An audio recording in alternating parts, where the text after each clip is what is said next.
Now let's meet the boys who are going to try to bring honor to that brand new beautiful flag of Canada today. At first base will be Gary Barkowicz, right here. The second baseman will be Darrell Ostrasser. Here's the shortstop, little Ricky Ferroni. And the third baseman, Carl Betts. The left fielder is Big Ron Kenny. And here's the center fielder, Jeff Dalton. In right field, we'll have Brad Ackles. And the starting catcher will be Doug Smeeds. Here's the pitcher for Canada, Joe Palango. The other members of the team, Doug McKay, a fine upstanding name, Len Bromley. Here is Bill Lockhart, Jim Flykoff, and Dave Sutton. That rounds out the team. The managers are George Bender and Bert Carrigan.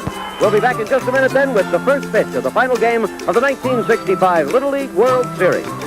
Stoney Creek is the only Canadian team to make it to baseball's Little League World Series final. It happened in 1965 in Williamsport, Pennsylvania, before 21,000, the largest crowd in Little League history. The game was aired on ABC's Wide World of Sports with Jim McKay and the great Brooklyn Dodger Jackie Robinson describing the play. We were all local kids that played right out of this park. This was our home park. And everybody played on local house league teams, and from the local house league teams was selected the tournament teams. And you get up in the morning and you go to 3 practices a day, you go swimming during the afternoon, you went to the show at night, you went to the confectionery store with 25 cents and ate Jubes and Mojos and black balls and double bubbles, and then you went and played pool up at Vyckoff's house. And then we played baseball after that. Well, because we were such a close-knit community and everybody knew each other, and being part of the Little League Baseball, all the families were tight. The two coaches, Mr. Carrigan and Mr. Bender, they were hard drivers, but they certainly taught us the fundamentals and really drilled the fundamentals into us. And what they did was instill into us satisfaction of knowing that if we worked hard and performed at the utmost of our capabilities, we could do anything we wanted to.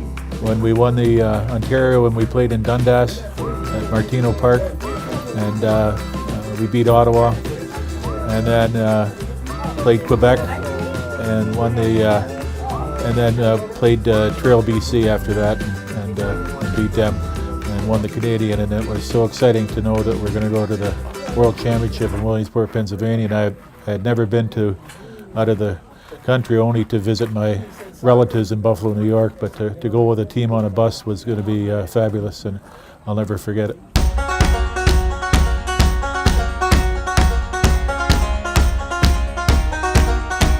Stoney Creek was the Canadian representative in the 4-team international group. The United States fielded 4 teams in their group. In the quarterfinals, Stoney Creek blanked Spain 6-0. Then they shaded Indiana 1-0 in the semis to advance to the final to face Windsor Locks, Connecticut. So we played 11 games all summer, including the World Series games. A little different then than it is now because it's single knockout. So if you lost, you went home. We just kept winning, and winning inspired more winning, and we had a lot of fun. So I think it was once we got through the district playdowns, we thought, we've got a pretty good chance at this. The first game was the only game we had to come from behind to win. We went down 1-0, and then we came back and 4-1. Game 3 was a very tough one, but our pitcher, Joey Plango, threw a perfect game. And so we didn't have to score a lot of runs, obviously, and we didn't. We only scored 1 that game. It was one of those games where everybody really started to understand and highly value the importance of teamwork. They not only have enthusiasm themselves, but their fans are as lively as, I guess we could say, the Mets fans there in New York.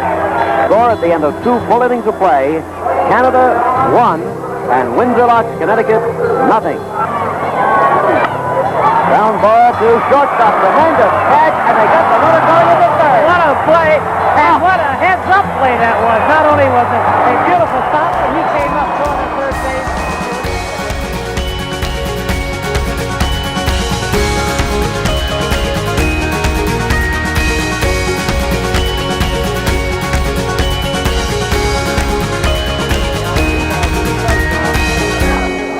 That's a high fly ball to center field. It's going to be close. It is on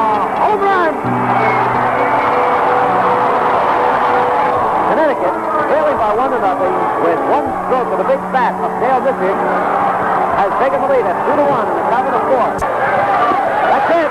The ball game is over. Okay, well, there are the Kings of Connecticut who have just won the Little League World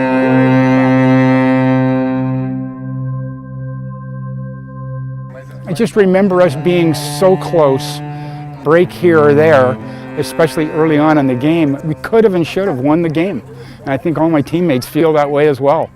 So the outcome was 3-1, of course. Everybody knows that. But it was disappointing. We were crying after the game. We weren't smiling. We were pretty lucky kids. And you look back, here we are, 53 years ago. And I was told that we didn't lose. In essence, all we did was run out of time.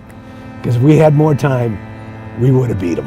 You know, for me personally, it's a legacy I'll leave behind for my family and friends, and for the city of Stoney Creek. I think it was one of the greatest community events that ever happened here. And right here is where it started, and it ended up here in a civic parade and reception for us. And this ballpark was full, and I mean full of people. So it was pretty special.